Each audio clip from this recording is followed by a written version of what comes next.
Bonjour et bienvenue dans cette vidéo, pas si nouvelle que ça, parce que en fait je l'ai filmée en début d'année, mais jamais encore partagée avec vous sur ma chaîne.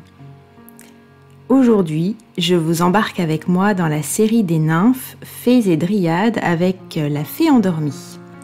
Il s'agit d'une création personnelle autour de la nature, des saisons et des créatures féeriques.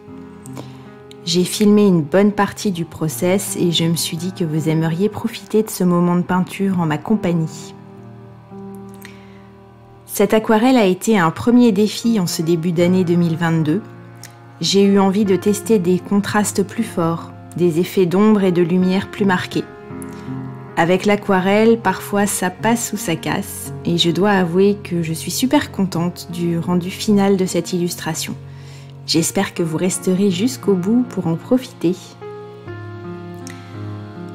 Pourquoi n'ai-je pas encore partagé cette vidéo sur YouTube ? Tout simplement parce que je ne sais pas encore comment réagit la plateforme sur un contenu où on distingue un peu de nudité, même en tout petit format. On verra bien ce qui se passe. Je vous avoue que de toute façon, ce n'est jamais simple de partager certaines de mes œuvres sur les réseaux sociaux. Par exemple, j'ai installé une boutique sur Facebook et Instagram pour que les gens accèdent plus facilement à mes créations via ces plateformes.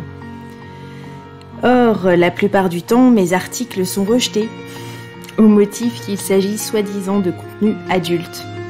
C'est très frustrant, surtout quand le problème vient juste d'un bout de téton qui dépasse.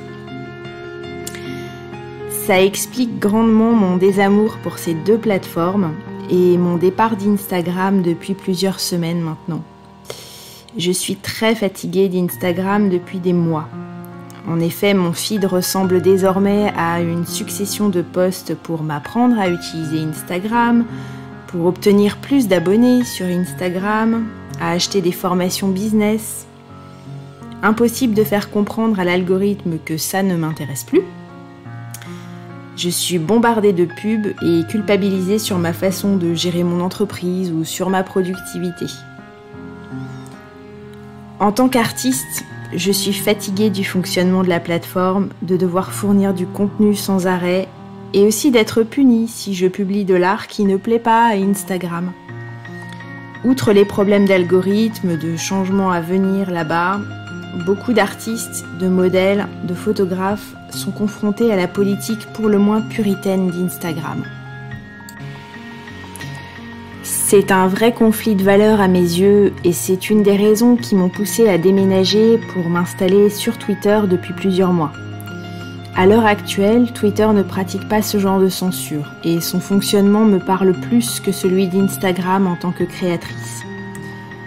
Cette réduction du nombre de plateformes sur lesquelles je m'exprime me permet de regagner du temps, d'être plus active et efficace dans ma communication et d'obtenir de meilleurs résultats qu'en étant sur tous les fronts. L'inconvénient, c'est que Instagram est quand même fortement implanté dans les usages des gens. J'ai récemment participé à une convention à Strasbourg et beaucoup de gens me posaient la question fatidique « Vous avez un Insta ?» Certes, j'ai toujours un compte ouvert là-bas, mais si vous voulez vraiment profiter de mes contenus, ce n'est pas sur cette plateforme qu'il faut me chercher. Mes canaux de diffusion sont désormais Twitter et YouTube. Croyez-moi, c'est déjà beaucoup de boulot en complément de mon blog, de ma newsletter et de Patreon. En bref, si vous aimez mon travail et que vous voulez suivre mes aventures d'illustratrice de fantaisie, le meilleur moyen, c'est de vous abonner à Libre comme l'art, ma newsletter hebdomadaire. Je ne fais pas qu'y parler de mes créations, j'aborde mon parcours pour vivre de mon art, les difficultés que je rencontre, les projets à venir. J'y parle de la créativité et de la façon de l'entretenir, le tout, je l'espère, dans la bonne humeur. Et si la fée endormie vous plaît, sachez que l'original est disponible dans la boutique en ligne. Je l'expédie accompagné d'un certificat d'authenticité, comme pour chaque original. Elle existe également en tirage d'art 20 par 30 cm sur du papier aquarelle, pour celles et ceux qui ne disposent pas du budget pour s'offrir une aquarelle originale. Les liens pour vous la procurer sont dans la description de la vidéo. Pour l'heure, je vous laisse profiter de la peinture en musique et j'ai hâte de vous retrouver pour une prochaine vidéo. À très bientôt!